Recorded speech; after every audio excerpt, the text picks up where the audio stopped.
Welcome to Southern Cooking Made Simple. Today, Lipton onion shepherd's pie. You're going to love this recipe.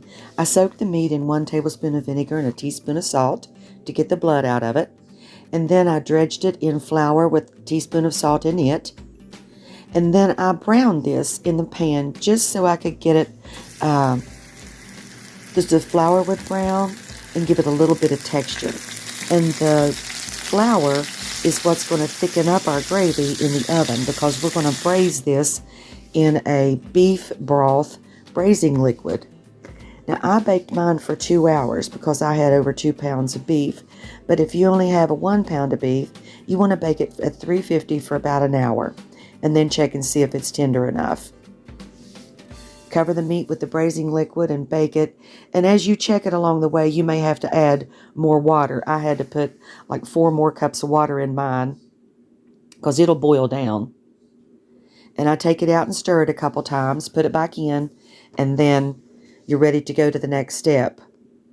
Now, I just used a quart of green beans that I had canned up, and I drained the liquid off, and I cooked 1 carrot. I cooked it in the water before I added the Lipton onion soup and the instant mashed potatoes, and so I saved all the vitamins from the carrot in that water. Now, I put it in the freezer at that point. I put the instant mashed potatoes in the refrigerator overnight, and then I freeze this so I can get a texture where I can put the potatoes on top in the morning and they won't soak down inside of my gravy. Now, this way it stays integrally the same.